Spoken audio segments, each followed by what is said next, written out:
હિંમત કરીને પણ જીવવાનું છે આપણે. અને હા, દવા તમારે હવે નિયમિત લેવી જ પડશે, કારણ કે શોધન માટે બસ તમે જ એક સહારો છો. અને હા, આવા તકલીફના સમયમાં જ આપણે હિંમત રાખીને જીવવાનું હોય છે અંબિકા ભાભી. એકલા નહીં પડી જતા તમે. આપણે બધા એક જ પરિવાર છીએ. તમે આ દવા લો, હું તમારા માટે ફ્રૂટ્સ લઈને આવું છું. ના, હું જુઓ, ના નથી પાડવાની કહ્યું ને. તમે તબિયત સંભાળો, હું આવું છું.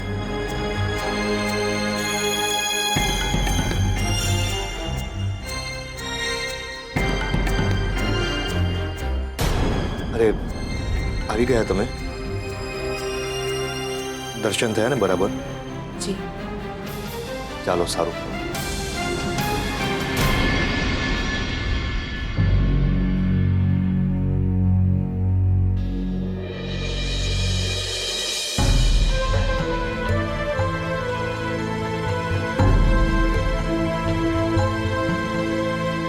કેમ છે હવે તમને?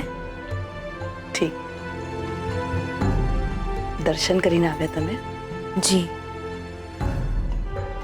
બેનબા, તમે બપોરનું જમ્યા નથી ને? લક્ષ્મી બેટા,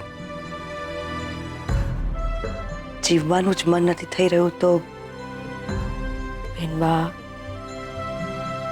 બેનબા તમે હવે આવું બોલશો ને તો તમને મારા સમજે. મારા બોલવાથી શ્વાસ નહીં રોકાઈ જાય દીકરા. શ્વાસ તો એમને ઓછા થતા જશે. નહીં બેનબા. શોધનના પપ્પા મારી જિંદગી હતા. એમના વિના મારી જિંદગીમાં કોઈ નહોતું. આ સાડીનો રંગ સફેદ, એ જ હવે રંગ જિંદગીનો. રાહ જોવામાં જિંદગી નીકળી જાય. આપણા પોતાનાઓની રાહ જોવામાં જીવી જવાય. ને હવે તો ખબર પડી ગઈ છે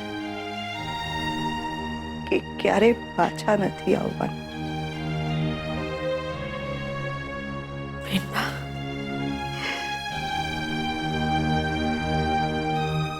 શોધન નાનો હતો ને તો રોજ મને પૂછતો કે મમ્મી,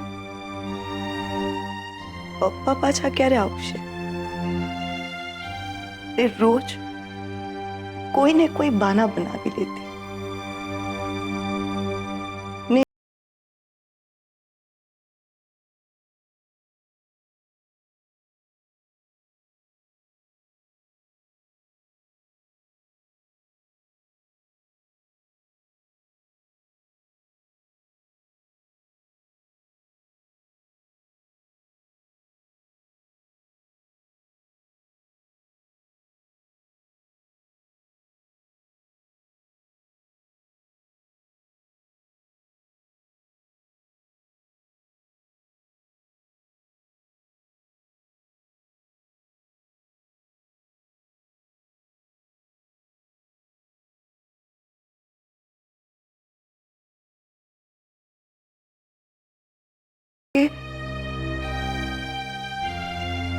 ક્યારેક તો પાછા આવશે.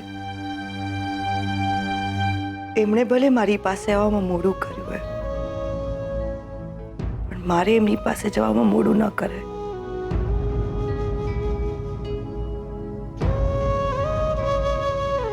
એમને ખોટું લાગી જાય. નહીં બેન, હું જલ્દી એમની પાસે જતી રહી છે.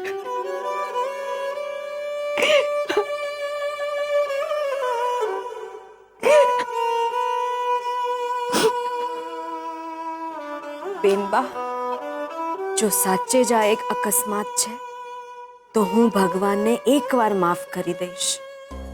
પણ જો અકસ્માત નથી તો જે ગુનેગાર છે એને હું ક્યારે માફ નહીં કરું. તમારી સેથીના ભૂંસાઈ ગયેલા સિંદૂરના સમ બેનબા.